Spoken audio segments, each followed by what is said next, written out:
আসসালামু আলাইকুম রহমতুল্লাহ। অনেকদিন ধরেই ভাবতেছি আমাদের এই হাঁসের বাচ্চাগুলোর জন্য বড় একটা জায়গা তৈরি করে দিব, কারণ এই বাচ্চাগুলো ধীরে ধীরে বড় হয়ে যাওয়ার কারণে এখন ওদের জায়গাটা শর্ট হয়ে গেছে, এই ঘরটা ওদের জন্য ছোট হয়ে গেছে, যার কারণে এই জায়গাটার ভিতরে আজকে আমি একটা ঘর তৈরি করে দিব। ঘরটা তৈরি করার জন্য ফার্স্টে আমাদের একটা ফ্রেম বানাতে হবে, কারণ এই জায়গাটার ভিতরে যেহেতু কোনো কিছু নাই, তো আমি এই জায়গাটার দিয়ে কোনোভাবে নেট দিয়ে আর কি বেড়া দিতে পারবো না, অর্থাৎ চারো সাইড দিয়ে নেট দিয়ে আমি একটা ঘরের মতন ওদেরকে বানিয়ে দিব, যেন দিনের বেলা এই জায়গাটার ভিতরে রাখতে পারি।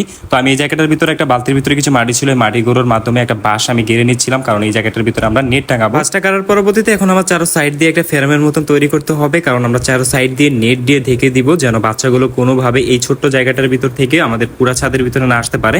যদি আমরা খোলামেলা ছাদের ভিতরে ছেড়ে দিই তাহলে ওরা পুরো ছাদটা নোংরা করে ফেলবে, যার কারণে একটা সুন্দর একটা জায়গার ভিতরে রেখে দিচ্ছি। এই জায়গাটা অনেক বড়, আপনারা বানানোর পরবর্তীতে দেখতে পারবেন। আমি এই কারণে চারো সাইড দিয়ে বাঁশ দিয়ে ঘিরে দিচ্ছি, দেন তার পরবর্তীতে আমি জায়গাটার ভিতরে নেট লাগিয়ে দিব ইনশাআল্লাহ। সাইড দিয়ে মলি বাঁশগুলো লাগানোর পরবর্তীতে কিছুটা বাঁশ আমাদের বাড়তি হয়ে গিয়েছিল, যার কারণে এই বাঁশটাকে আমরা সুন্দরভাবে কেটে দিচ্ছি, কারণ এই বাড়তি আর কি লাঠিটা যদি থাকে তাহলে আসা যাওয়া করতে সমস্যা হবে এবং অ্যাক্সিডেন্ট হয়ে যেতে পারে, যার কারণে আমি সুন্দরভাবে করাতের মাধ্যমে বাঁশটা কেটে দিলাম। ফ্রেমটা আমার তৈরি করা শেষ, দেখেন এখন কত সুন্দর লাগতেছে। এখন এই চারো সাইড দিয়ে এই নেটটার মাধ্যমে আমরা এই ফ্রেমটাকে ঢেকে দিই। মোটামুটি অনেক কাজই শেষ হয়ে গেছে, এখন জাস্ট আমাদের এই নেটটা দিয়ে ফ্রেমটা যে আমরা তৈরি করেছি এর চারো সাইড দিয়ে খুব সুন্দরভাবে লাগিয়ে দিতে হবে, যেন কোনোভাবে আমাদের হাঁসের বাচ্চাগুলো এই জায়গাটা থেকে বের হয়ে না যায়, কারণ এই জায়গাটা থেকে যদি বের হয়ে যায় তাহলে ওরা আমাদের পুরো ছাদটাকে হাঁটাচলা করবে এবং নষ্ট করে ফেলবে ছাদটা, যার কারণে সুন্দর একটা ছোট্ট করে জায়গার ভিতর ওদেরকে এই ঘরটা আমি তৈরি করে দিয়েছি, যেন এই খোলামেলা জায়গার ভিতরে ওরা থাকতে স্বাচ্ছন্দ্য বোধ করে। কারণ বর্তমানে যেহেতু হাঁসের বাচ্চাগুলো বড় হয়ে গেছে, তো সেই ক্ষেত্রে ঘরটার ভিতরে ওরা দেখছিলাম যে চাপাচাপি হয়ে যেতেছে, এই কারণে এই নেটটা দিয়ে আমি সুন্দরভাবে এই ঘরটা বানিয়ে দিলাম। মাশাআল্লাহ, দেখেন ঘরটা কত সুন্দর হয়ে গেছে এই ছোট জায়গাটার ভিতরে। এখন আশা করি যে আমাদের হাঁসের বাচ্চাগুলো সুন্দর থাকবে। চারো সাইড দিয়ে আমি ইট দিয়ে আটকে দিছি, যেন কোনোভাবে হাঁসের বাচ্চাগুলো বের হয়ে না আসতে পারে। এখন আমরা আগে ফার্স্টে দুইটা বাচ্চা নিয়ে ছেড়ে দেখবো যে ওদের রিয়াকশনটা কিরকম, দেন তারপর যদি এক এক করে বাচ্চাগুলো নিব।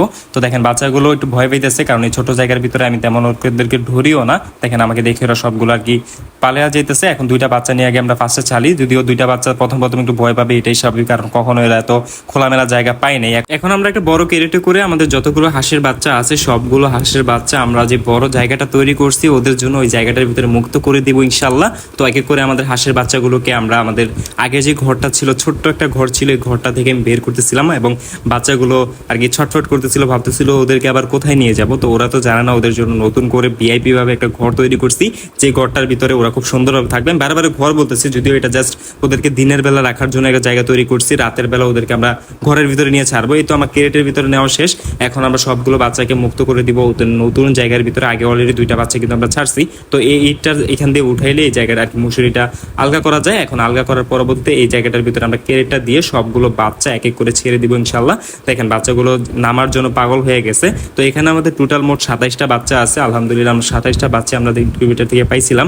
এখন পর্যন্ত 27টা বাচ্চা সুস্থ সবল আছে। দেখতে পাচ্ছেন ওরা বড় জায়গাটা পেয়ে কতটা খুশি হয়ে গেছে, ওরা দৌড়াদৌড়ি করতেছে। বাচ্চাগুলোকে শুধুমাত্র দিনের বেলা আমরা এই জায়গাটার ভিতরে রাখবো, রাতের বেলা আমরা আমাদের ঘরের ভিতরে রেখে দিব। দেখেন বড় জায়গাটা পেয়ে আমাদের হাঁসের বাচ্চাগুলো খুশি হয়ে গেছে। তো এই ছিল আজকের ভিডিও, দেখা হয় পরবর্তী কোনো নতুন ভিডিওতে। আজকের জন্য আল্লাহ হাফেজ।